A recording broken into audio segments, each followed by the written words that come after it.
রাজ্য সরকার সুপ্রিম কোর্টে অ্যাপিল করে। 2016 সালে সমস্ত প্যানেল বাতিল হয়ে যাওয়ার কারণে এখন স্কুলে স্কুলে শিক্ষক শিক্ষিকার অভাব অত্যন্ত পরিমাণে, আর ঠিক সেই কারণে শিক্ষার্থীদের শিক্ষায় ঘাটতিও পড়েছে। এই দিকটা মাথায় রেখে যদি চলতি শিক্ষা পর্ষদকে কন্টিনিউ করতে দেওয়া হয় তাহলে শিক্ষার্থীদের জন্য একটু সুবিধে হয়। গতদিন সুপ্রিম কোর্টে একটা হিয়ারিং ছিল, যেখানে রাজ্য সরকারের অ্যাপিলকে মাথায় রেখে সুপ্রিম কোর্ট একটা সিদ্ধান্ত নেন। আগামী 31শে ডিসেম্বর পর্যন্ত সেই সকল শিক্ষক শিক্ষিকারা স্কুলে যেতে পারবেন যারা এখনো পর্যন্ত অযোগ্য কিংবা দুর্নীতিগ্রস্ত বলে প্রমাণিত হননি। কিন্তু গ্রুপ সি এবং গ্রুপ ডি এরা যেতে পারবেন না স্কুলে। সুপ্রিম কোর্টের বিচারপতি এও বলেন, আগামী শিক্ষক শিক্ষিকা নিয়োগের যে অর্ডার পদ্ধতি তা বহাল থাকবে। ঠিক 3 মাস পর শিক্ষক শিক্ষিকা নিয়োগের পরীক্ষা হবে। শিক্ষক শিক্ষিকা নিয়োগের যে পরীক্ষা তার জন্য 31শে মের মধ্যে বিজ্ঞপ্তি জারি করতে হবে।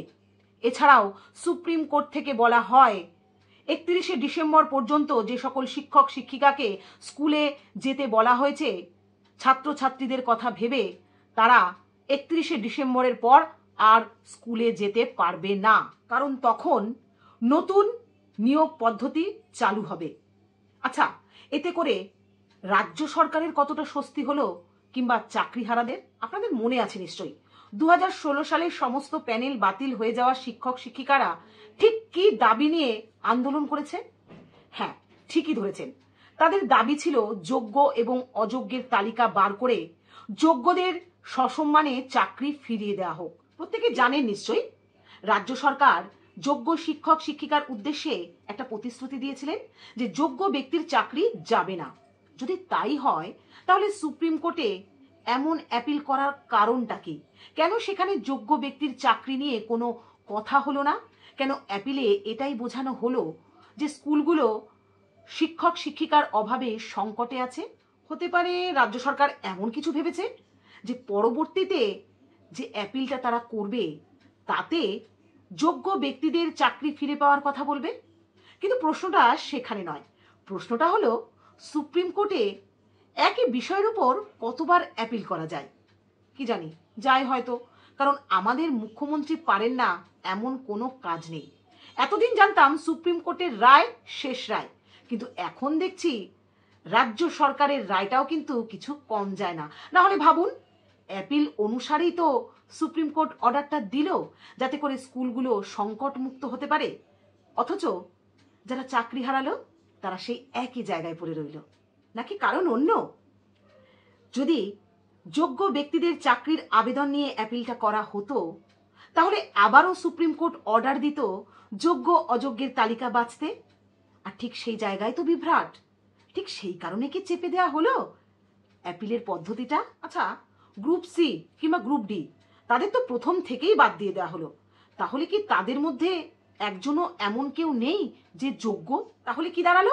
রাজ্য সরকারের অ্যাপিল অনুসারে স্কুলকে সংকট মুক্ত করতে যারা যারা এখনো অযোগ্য প্রমাণিত হননি তারা মে মাস থেকে 31 ডিসেম্বর অবধি স্কুলেও যাবেন, মাইনেও পাবেন। কিন্তু 31 ডিসেম্বরের পরের দিন থেকে যখন তারা আর স্কুলে যাবে না তাদের পরিণতিটা ঠিক কি হবে? তাহলে এবার আপনারা বলুন তো, যে শিক্ষক শিক্ষিকাদের স্বস্তি হলো নাকি অস্বস্তি আরো বেড়ে গেল? যেখানে সুপ্রিম কোর্টের দেওয়া অর্ডার অনুসারে এতগুলো দিন পাওয়ার পরও যোগ্য কিংবা অযোগ্য ব্যক্তির তালিকা আলাদা করা গেল না, সেখানে আগামী 3 মাস পর যে শিক্ষক শিক্ষিকা নিয়োগের পরীক্ষা হতে চলেছে তাতে যে দুর্নীতি হবে না এটা কে বলতে পারে? এসএসসি কোর্টের অর্ডারে বাধ্য হয়ে ওএমআর শিট এবং কিছু অযোগ্য ব্যক্তির নামের তালিকা প্রকাশ্যে আনেন। যেই তালিকার মধ্যে 25 নম্বরে রয়েছে একটি নাম, ভাগ্যশ্রী বেরা, যিনি 2016 সালের প্যানেল থেকে বাদ পড়েন।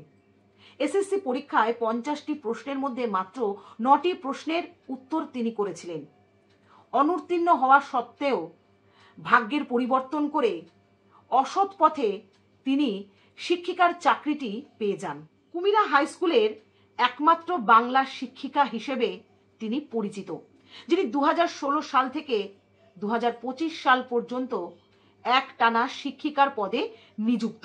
নেতাজি ইন্ডোর স্টেডিয়ামে মুখ্যমন্ত্রী চাকরিহারাদের নিয়ে যেদিন বৈঠক করেন তার ঠিক পরের দিন একটা ঘটনা ঘটে। কলকাতা টিভির প্রাইম টাইমে সন্ধ্যের শোতে একটি বিতর্ক সভার আয়োজন করা হয়, যেখানে আমন্ত্রণ জানানো হয় বিজেপি, আরএসপি, আইনজীবীর প্রতিনিধি এবং দুজন চাকরিহারা ব্যক্তি। মজার বিষয় হলো, যে দুজন চাকরিহারা ব্যক্তি সেখানে উপস্থিত ছিলেন তার মধ্যে একজন হলেন ভাগ্যশ্রী বেরা, একটু আগেই যার কথা আমি আপনাদের বললাম। যেখানে হাইকোর্ট প্রমাণ সহকারে ভাগ্যশ্রী বেরাকে অযোগ্য শিক্ষিকার তকমা দিয়ে দিয়েছে, সেইখানে ভাগ্যশ্রী বেরা এমন একটা বৈঠকে মৌপিয়ার মুখোমুখি বসে ঠিক কি করছে, হ্যাঁ বন্ধুরা, সেটাই আপনাদের আজ দেখাবো।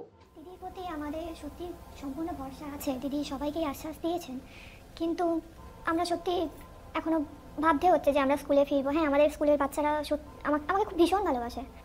তো মেয়েরা আমাদেরকে সাদরে গ্রহণ করে অফুরন্ত ভালোবাসায় ভরিয়ে দিয়েছে। আর গার্লস স্কুল আমার, কিন্তু আপনারা সবাই জানেন যে লাস্ট পর্যন্ত সুপ্রিম কোর্টের রায়ও এটা কোথাতেও বলা নেই, প্রমাণিতই হয়নি।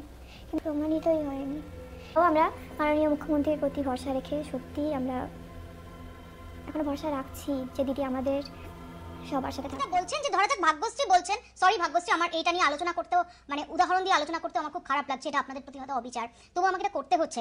সেখানে দাঁড়িয়ে আমি ধরে নিলাম যে ভাগ্যশ্রী যোগ্য নন, তাহলে কত বড় অপরাধ তিনি করেছেন যে তাকে বেনিফিট অফ ডাউট তার দিকে যাবে না, তাকে চাকরি থেকে তাকে বরখাস্ত হতে হবে। তা বলি কি, আপনাকে ধরে নিতে কে বলেছে? যেখানে হাইকোর্ট প্রমাণ দিয়েই দিয়েছে ভাগ্যশ্রী বেরা একজন অযোগ্য শিক্ষিকা, সেখানে নতুন করে আপনি ধরে নিচ্ছেন, এটার মধ্যে থেকে আপনি ঠিক কি বোঝাতে চাইছেন?